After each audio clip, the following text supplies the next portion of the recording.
La femme toute joyeuse sautillait dans la pièce, sans se rendre compte qu'elle piétinait un téléphone. En voyant ça, l'homme prit peur. Il se pencha précipitamment pour ramasser l'appareil, mais constata que ce vieux téléphone avait été abîmé par les coups de pied. Sans hésiter, il abandonna la femme sur place, pieds nus, et se mit à courir vers la boutique de téléphone la plus proche. Les femmes croisées sur son chemin se lancèrent à sa poursuite avec frénésie. Arrivé à la boutique, il s'écria aussitôt à voix haute: celui qui pourra réparer mon téléphone, je lui donne 1 million. Les vendeurs se précipitèrent tous vers lui. Ils conseillèrent à Jacques de prendre le dernier smartphone à la mode. Mais Jacques refusa catégoriquement. Heureusement, le responsable de la boutique arriva à point nommé et affirma qu'il pouvait réparer l'appareil. Dans son bureau, fort de sa longue expérience, il remit le téléphone en parfait état. À l'instant où le téléphone fut réparé, Jacques sembla se débarrasser d'un poids immense. Il porta aussitôt l'appareil à son oreille pour écouter un message vocal laissé 8 ans auparavant. Il l'avait pourtant écouté d'innombrables fois, car derrière ce message se cachait une histoire d'amour qu'il ne pourrait jamais réparer. Alors qu'il discutait avec son agent de la prochaine tournée, la télévision diffusa soudain un flash d'information. Son meilleur ami d'enfance venait de mourir dans un accident de voiture. Cette terrible nouvelle le frappa de plein fouet. Il voulait rentrer au pays pour assister aux funérailles, mais la tournée était imminente. Son agent, bien entendu, était hors de question de le laisser partir. Alors, profitant d'un moment d'inattention, il soudoya rapidement le chauffeur et s'échappa de cet endroit qu'il avait si longtemps étouffé. Jacques arriva bientôt sur les lieux des funérailles. Proches et amis étaient rassemblés, partageant leur peine. Jacques, lui, restait assis seul dehors, au moment où il rassembla son courage pour entrer.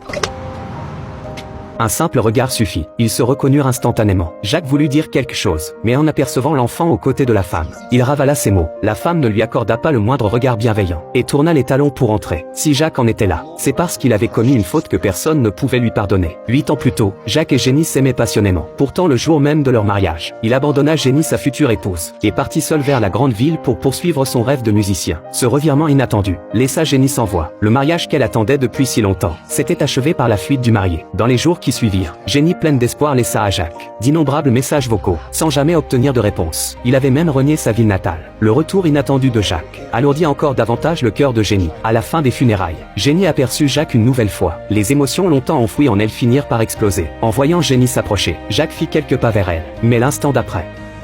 Oh,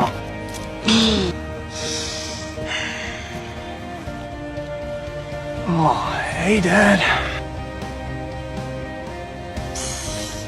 Jacques, sans endroit où aller, choisit finalement de s'installer provisoirement chez son père. Le lendemain matin, après un bref échange de salutations, Jacques fut attiré par une vieille photo jaunie, un précieux souvenir avec sa mère. Son regard se posa ensuite sur la roseraie que sa mère aimait tant de son vivant, désormais abandonnée et solitaire. Depuis le départ de Jacques 8 ans plus tôt, ce jardin était tombé à l'abandon. C'est à cet instant qu'il prit conscience qu'en courant après ce qu'il appelait son rêve, il avait laissé passer bien trop de choses. Il décida de profiter de ce retour pour rattraper le temps perdu. Il appela alors son agent et lui parla franchement du fond du cœur. Puis il lui demanda de lui faire parvenir sa carte bancaire et sa voiture. Une fois tout réglé, Jacques enfourcha son vieux vélo et se promena tranquillement dans les rues du bourg. Il s'arrêta ensuite dans un supermarché, où il apprit l'endroit où Jenny travaillait. Il alla la retrouver. Jenny se montra très froide à son égard, mais Jacques ne voulait pas abandonner. Jenny le repoussa sans hésiter. C'est alors que la fille de Jenny fit irruption dans la boutique. Elle salua Jacques comme si elle le connaissait depuis toujours. Lorsque son regard se posa sur la fillette, il ressentit une familiarité inexplicable. Jacques commença à se demander si cette petite fille n'avait pas un lien avec lui. Il posa donc la question. Jenny cette fois ne garda plus le silence. Elle lui raconta toutes les épreuves et les peines endurées au fil des années. Les yeux de Jenny brillaient de larmes. Jacques, lui, était rongé par la culpabilité. Il brûlait du désir de réparer le mal causé et de reconquérir le cœur de Jenny. Mais à cet instant précis, le frère de Jenny fit son apparition et réprimanda Jacques sévèrement. Sentant la situation se tendre, Jenny pressa Jacques de partir. Jacques se rendit aussitôt chez son père et lui demanda avec véhémence pourquoi il ne lui avait pas dit qu'il avait une fille. Mais son père lui répondit qu'il avait assisté au tout premier concert de Jacques et avait même essayé d'aller le retrouver en coulisses, mais qu'il s'était fait expulser par les agents de sécurité. Ces mots transpercèrent le cœur de Jacques. S'il n'était pas rentré depuis toutes ces années, c'est parce qu'il avait conscience de ses fautes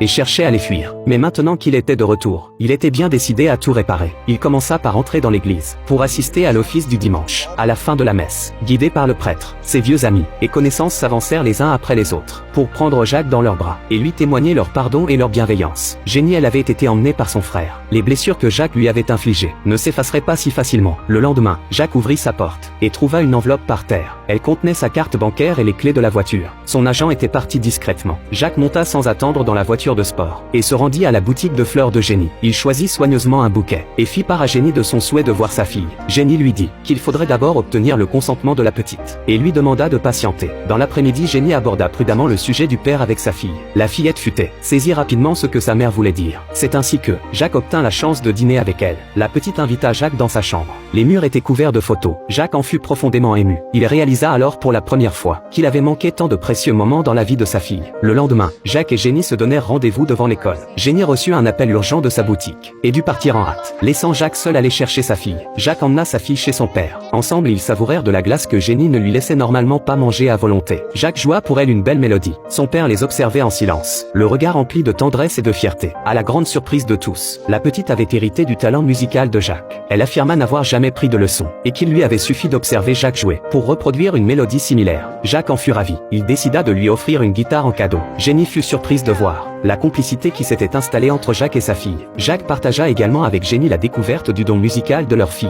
et l'invita à les accompagner pour choisir la guitare. Grâce à leur fille, ce lien qui les unissait tous les deux, les moments partagés entre Jacques et Jenny se firent de plus en plus fréquents. La petite famille commença à se retrouver régulièrement. Par une soirée tranquille, la petite posa une question à Jacques.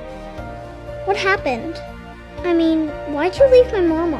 Jenny, assise dehors en silence, attendait sa réponse avec impatience. Jacques prit alors la parole. À cette époque, il n'était qu'un chanteur de bar, menant une vie difficile sous le poids des contraintes du quotidien. La veille de son mariage avec Jenny, le destin lui ouvrit une nouvelle porte. Un directeur de maison de disques se présenta et l'invita à enregistrer une chanson. L'occasion était rare, mais à condition de partir sur le champ. Face à la tentation de la gloire, il commit cette décision insensée. Trahir Jenny qui allait devenir sa femme. Au début, Jacques avait bien envisagé de revenir sur ses pas, d'assumer ses torts et de présenter ses excuses à Jenny. Mais avec le temps, il perdit peu à peu le courage d'être honnête. Les efforts sincères finissent toujours par être récompensés. En cet instant, sa fille accepta enfin de le reconnaître comme son père. Et pour la première fois, Jacques présenta à Jenny ses excuses pour cette trahison d'autrefois. Face à sa sincérité, le cœur de Jenny finit par s'attendrir. Mais le destin se plaît parfois à jouer des tours. Lors d'un repas en famille, la petite fut victime d'un malaise soudain. Tout le monde se précipita autour d'elle affolée pour lui porter secours. Mais à cet instant, Jacques resta figé sur place. Il revoyait en pensée la scène de son enfance, où le cœur de sa mère avait cessé de battre. L'infirmière lui avait demandé d'aller chercher son père, mais il était resté immobile, et sa mère était morte. La même scène se rejouait aujourd'hui. Heureusement, grâce aux efforts de tous, la petite réussit à régurgiter ce qui l'étouffait. Quand le calme fut revenu, Jacques s'en alla en silence. Les larmes aux yeux, il se confia à son père, lui disant qu'il n'aurait jamais dû revenir, car il n'était pas prêt à assumer pleinement son rôle de père. Son père lui aussi était rongé par la culpabilité. Depuis la perte de sa femme, il s'était laissé sombrer dans l'abattement et avait négligé d'être présent pour Jacques.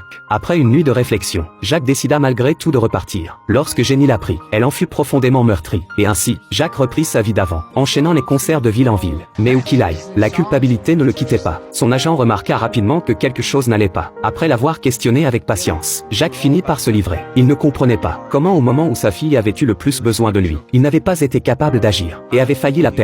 Mais son agent lui offrit alors un autre éclairage. Si tu as réagi ainsi, c'est parce que ton amour pour ta fille est immense. C'est la peur de la perdre qui t'a paralysé. Mais aimer quelqu'un, est-ce vraiment une faute? Après un moment de réflexion, Jacques comprit enfin. Il prit conscience que sa fuite et son repli sur lui-même étaient bel et bien puérils. Il décida de retrouver courageusement les siens. C'est alors que le message de Jenny résonna de nouveau à ses oreilles. Jacques rassembla enfin tout son courage pour répondre à ce message resté sans réponse depuis 8 ans et révéla enfin le secret qu'il gardait depuis tout ce temps. Pourquoi il n'avait jamais changé de téléphone? Il se rendit ensuite sous les fenêtres de Jenny et cria son prénom de toutes ses forces. Mais aucune réponse ne vint. Alors il prit ce téléphone chargé de tant de souvenirs et de regrets et le déposa délicatement devant sa porte. Le lendemain, alors que Jacques s'apprêtait à partir, Jenny apparut à la porte de manière inattendue. L'histoire s'arrête là. Likez et abonnez-vous. Le prochain épisode sera encore meilleur.